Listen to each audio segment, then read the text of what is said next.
کھانا تیار ہے، میں آپ کو بلانے ہی لگی تھی۔ وہ زینہ بزینہ چڑھتی اوپر آئی۔ اس کمرے میں کون ہے؟ یہ نوشیروان ہے، مگر وہ اسے دروازے سے زور آزمائی کرتے دیکھ کر رک گئی۔ اسے کھولو، وہ ٹھیک نہیں ہے۔ وہ اب دروازے کو دھکا دے رہا تھا۔ میری کی حالت پہ غصہ غالب آنے لگا۔ وہ تیزی سے اس کے سامنے آ گئی۔ وہ آرام کر رہے ہیں اور ان کا حکم ہے کہ اس دوران اگر کسی نے ان کو تنگ کیا تو وہ بہت برے طریقے سے پیش آئیں گے۔ اس لیے بہتر ہے کہ آپ میرے ساتھ ڈائننگ ہال۔ اگر وہ لڑکا مر گیا تو تمہارے مالک تمہاری جان لینے میں کتنے سیکنڈ لگائیں گے؟ ہاں؟ وہ اس کی طرف مڑ کر اتنے غصے میں بولا کہ میری چپ ہو گئی۔ اوکے، میں چابی لاتی ہوں، یہ ایسے نہیں کھلے گا۔ وہ اب کے ذرا تیز رفتاری سے نیچے گئی۔ اس کے واپس آنے تک سعدی مسلسل دروازے کو زور زور سے ٹھڈے مار رہا تھا۔ چابی سے آئی تو وہ پیچھے ہوا۔ دروازہ کھلا تو بالکنی کا منظر دوسرے زاویے سے سامنے آیا۔ چوکھٹ پہ تقریباً اوندا گرا لڑکا، منہ سے نکلتا جھاگ، حلق سے نکلتی عجیب آوازیں۔ سعدی تیزی سے اس کی طرف لپکا۔ میری کا منہ کھل گیا۔ تم ٹھیک ہو؟ سنو ادھر ادھر۔ وہ جلدی جلدی لڑکے کو سیدھا کرتا اسے جگانے کی کوشش کرنے لگا۔ اس کی رنگت متغیر سی ہو رہی تھی، آنکھیں کھل اور بند ہو رہی تھی۔ تم فکر مت کرو، تم بالکل ٹھیک ہو جاؤ گے۔ ہم تمہیں ہاسپٹل لے جا رہے ہیں۔ تم سونا نہیں، جاگنے کی کوشش کرو۔ اس کا چہرہ تھپتھپاتا وہ پریشانی کے عالم میں کہہ رہا تھا۔ نوشیروان نے کھلی آنکھوں سے دھندلا سا منظر دیکھا۔ اس پر جھکا چھوٹے گھنگریالے بال، پریشان آواز، اس کا ذہن تاریکی میں ڈوبتا گیا۔ گاڑی تیار کرواؤ اور ملازموں کو ادھر بھیجو، اسے اٹھانا ہے۔ دیکھ کیا رہی ہو؟ جلدی کرو۔ وہ میری کو ہلکا بکا کھڑے دیکھ کر چیخا۔ اور مسز کاردار، ان کو بعد میں اطلاع کرنا، پہلے گاڑی نکلواؤ، جاؤ۔ میری پٹا کر باہر بھاگی۔ یہ سب اس کے لیے بہت اچانک اور غیر متوقع تھا۔ لاؤنج میں ٹی وی مدھم آواز میں چل رہا تھا۔ بڑے ابا اینک لگائے صوفے پر بیٹھے اخبار پڑھ رہے تھے۔ زمر نے چائے کے کپ میز پر رکھے اور خود سامنے جا بیٹھی۔ الائچی اور دار چینی کی مہک۔ انہوں نے اینک کے اوپر سے نگاہ اٹھا کر کپوں کو دیکھا اور پھر اسے۔ مہینے کا آخر چل رہا ہے اور تم خود کماتی ہو، اس لیے 2-3 ہزار سے اوپر مانگنے کا سوچنا بھی مت۔ دوبارہ سے پڑھتے پڑھتے بات کی۔ میں کچھ اور مانگنے آئی ہوں۔ اپنا کپ لے کر اس نے ٹیک لگائی، پھر گھونٹ بھرتے ہوئے بڑے ابا کو دیکھنے لگی۔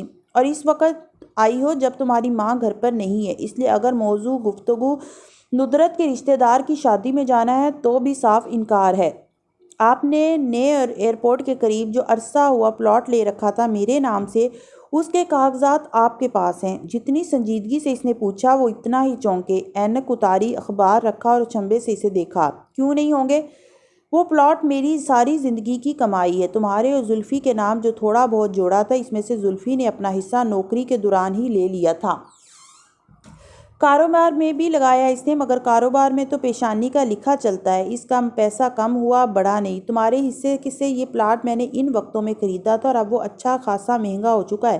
اس کو بیچ کر میں تمہاری شادی کروں گا اور بہت دھوم دھام سے کروں گا۔ مگر فی الحال تو میری شادی کا کوئی سلسلہ نہیں چل رہا، مگر جلد چلے گا۔ کچھ تمہاری پڑھائی، کچھ اس کم عمری میں ٹوٹی منگنی کے باعث ہم زیادہ ہی پروٹیکٹیو ہو گئے ہیں، ورنہ تمہاری شادی میں کر بھی چکا ہوتا۔ اب بھی رشتے دیکھ رہا ہوں، مگر زمر تم بے وجہ ایسے ذکر نہیں چھیڑا کرتی تو؟ سوالیہ ابرو اٹھائی۔ زمر چند لمحے بالکل خاموشی سے ان کو دیکھتی رہی۔ خاموشی دنیا کا سب سے بڑا اقرار، سب سے بڑی سزا۔ ابا، سعدی کو اسکالرشپ نہیں ملا۔ وہ بالکل چپ ہو گئے، آنکھوں میں رنج و ملال ابھرا۔ انا للہ، مگر شاید کسی اور جگہ سے۔ اب وقت نہیں ہے، وہ نہیں پڑھنے جا سکتا ماں سوائے اس کے۔ وہ رکی، ایک وقفہ دیا، مگر ابا کی آنکھوں سے نگاہ نہیں ہٹائی کہ ہم اس کی فیس بھر دیں۔ مگر ہم اتنی مہنگی یونیورسٹی افورڈ نہیں۔ الفاظ لبوں میں ٹوٹ گئے۔ وہ ایک دم شاکڈ سے اس کو دیکھنے لگے۔ ایک منٹ، تم کہہ رہی ہو کہ؟ میں بالکل یہی کہہ رہی ہوں، ہم وہ پلاٹ بیچ دیتے ہیں۔ ہرگز نہیں، شوق کی جگہ غصے نے لے لی۔ وہ میری ساری زندگی کی کمائی ہے، وہ تمہارا حق ہے۔ تمہاری شادی، زیور، سب اس سے بنے گا اور بقیہ رقم تمہارا بینک بیلنس ہوگی۔ وہ تمہارا فیوچر ہے سعدی، ہمارا فیوچر ہے۔ 5 سال کی پڑھائی، ہر سال کی لاکھوں روپے کی فیس۔ نہیں زمر، میں یہ نہیں کر سکتا۔ یعنی آپ کو سعدی سے بالکل محبت نہیں ہے؟ مجھے ایموشنل بلیک میل مت کرو، یہ حربے مجھ پہ اثر نہیں کرتے۔ وہ تلخی سے اس کی بات کاٹ کر بولے، مجھے وہ بہت پیارا ہے۔ اصل سے سود زیادہ پیارا ہوتا ہے، مگر مجھے حنین اور اسامہ بھی پیارے ہیں، اور سب سے بڑھ کر مجھے تم پیاری ہو۔ میں ندرت کے گھر کا آدھے سے زیادہ خرچہ اٹھاتا ہوں۔ کل کو حنین بڑی ہوگی اور پھر تمہاری شادی، جس وجہ سے ایک دفعہ ٹوٹی وہ دوبارہ نہیں دہرا سکتا میں۔ میری فکر مت کریں، تمہارے کہنے سے میں فکر کرنا چھوڑ تو نہیں سکتا، میں باقی سب کو نظر انداز کر کے سارا پیسہ سعدی پہ خرچ نہیں کر سکتا۔ جب وہ پڑھ کر آئے گا تو اتنی اچھی جاب ملے گی کہ چند سال میں سب بنا لے گا، پھر میں بھی تو کماتی ہوں، وہ بہت سکون سے کہہ رہی تھی۔ لعنت ہے مجھ پر اگر میں اپنی بیٹی کو پیسہ کمانے کے لیے ضائع کر دوں، اور اگر پوتا ضائع کر دیا تو؟ وہ لمحے بھر کو چپ ہوئے مگر دلائل ختم نہیں ہوئے تھے۔ وہ پاکستان میں بھی تو پڑھ سکتا ہے۔ زمر بہت بیزار ہوئی۔ ابا یہ بات مت کیجیے گا دوبارہ، کسی لوکل یونیورسٹی اور یونیورسٹی آف لیڈز سے پڑھنے میں کتنا فرق ہے، ہم دونوں جانتے ہیں۔ وہ پیسہ ہماری سیکیورٹی ہے، سعدی ہماری سیکیورٹی ہے۔ بڑے ابا نے جھنجھلاہٹ سے اسے دیکھا، اب کہ ان کی آنکھوں میں گہرا رنج تھا۔ زمر مت کرو اپنے ساتھ ایسا، وہ پیسہ تمہارا حق ہے، میں تمہاری خوشیوں کا راستہ خراب کر کے سعدی کا کیریئر نہیں بنا سکتا۔ دولت کسی شادی کی ضمانت ہوتی تو سب سے زیادہ خوش بادشاہوں کی بیٹیاں ہوتی ہیں، اور پتہ ہے ابا سب سے زیادہ ناخوش شہزادیاں ہی رہتی ہیں۔ بڑے ابا نے تھک کر کپ اٹھایا، ان کی چائے ٹھنڈی ہو چکی تھی، الائچی دار چینی کی مہک سب زائل ہو چکا تھا۔ میں نہیں چاہتا کل کو تم اس بات پہ پچھتاؤ۔ کیا آپ کبھی مجھ پہ خرچ کر کے پچھتائے ہیں؟ وہ اداسی سے مسکرائی، انہوں نے نفی میں گردن کو جنبش دی۔ کبھی بھی نہیں، مگر میرا دل نہیں مانتا، اور سعدی بھی تو نہیں مانے گا۔ اسے کون بتائے گا؟ میں نے میم رمشا سے بات کر لی ہے، وہ یہی سمجھے گا کہ وہ اسکالرشپ پہ جا رہا ہے، کیونکہ اگر اسے پتہ چلا کہ پیسے آپ دے رہے ہیں تو وہ کبھی نہیں جائے گا۔ میں نہیں دے رہا، تم دینا چاہ رہی ہو، مگر میں تمہیں اس کی اجازت نہیں دوں گا، بالکل بھی نہیں۔ وہ پھر سے مزاحمت کرنے لگے۔ زمر نے آخری گھونٹ پیا، کپ میز پر رکھا، ہاتھ گویا جھاڑ کر کھڑی ہوئی۔ ایسا ہے یور آنر کہ بات شروع کرنے سے پہلے میں نے پوچھا تھا کہ آپ کے پاس کاغذات ہیں یا نہیں، تو جناب وہ کاغذات میرے پاس ہیں، اور میں پراپرٹی ڈیلر سے بات بھی کر چکی ہوں۔ اس لیے اگر آپ نے مجھے روکنے کی کوشش کی تو میں آپ پہ مقدمہ کر سکتی ہوں، اور کم از کم میرے حلقہ احباب میں تو کوئی اچھا وکیل میرے خلاف آپ کا کیس لڑے گا نہیں، اور اگر کوئی مل بھی گیا تو آپ کو تو کم از کم اگلے 7 سال تو میں آپ کو کورٹ کے چکر ضرور لگواؤں گی۔ اس لیے فی الحال آپ کے پاس میری بات ماننے کے سوا کوئی آپشن نہیں ہے۔ اور بہت ملال میں گھرے بڑے ابا ہولے سے ہنس دیے، مگر پھر ملال لوٹ آیا۔ وہ چائے کے برتن اٹھا کر واپس جا رہی تھی، انہوں نے اسے پکارا، اس سے اتنی محبت نہ کیا کرو اللہ، ورنہ بہت آزمائشیں ڈال دیتا ہے۔ زمر گہری سانس لے کر پلٹی اور ان کو دیکھتے ہوئے رسان سے بولی، عمر بن خطاب رضی اللہ عنہ نے فرمایا تھا، محبت پہ انسان کا اختیار نہیں ہوتا، یہ میرے بس میں نہیں ابا۔ وہ آزردگی سے مسکرا کر بولی اور پھر وہاں سے چلی گئی۔ وہ فکر مند اور پریشان بیٹھے رہ گئے۔ ان کو آج احساس ہو رہا تھا کہ اس کی شادی میں غیر ضروری دیر کر کے انہوں نے غلطی کر دی، ان کو ایسا نہیں کرنا چاہیے تھا۔ ہسپتال کے مرمری راہداری میں ہیل سے بھاگتے قدموں کی آواز پہ سعدی نے سر اٹھایا۔ جواہرات اپنے شوہر کے آگے تیز تیز آ رہی تھی، اپنے سارے میک اپ اور تیاری کے باوجود اس کا سفید پڑا پریشان چہرہ کسی سے چھپا نہیں تھا۔ سعدی کے پاس وہ رکی، متوحش نظروں سے بند دروازے کو دیکھا اور پھر اسے، شیرو کیسا ہے؟ وہ ٹھیک ہے۔ ہاشم کہاں ہے؟ اورنگزیب قریب آئے، سعدی نے کمرے کی طرف اشارہ کیا، وہ اندر ہے، آپ کے چھوٹے بیٹے کو ہوش آ گیا ہے، اس کو فوڈ پوائزنگ ہو گئی تھی۔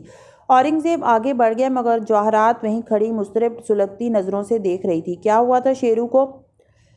سعدی نے ایک نظر اورنگزیب پہ ڈالی جو کمرے کا دروازہ کھول رہے تھے۔ میرے سوال نظر انداز نہیں کیے جاتے، جو بھی نام ہے تمہارا۔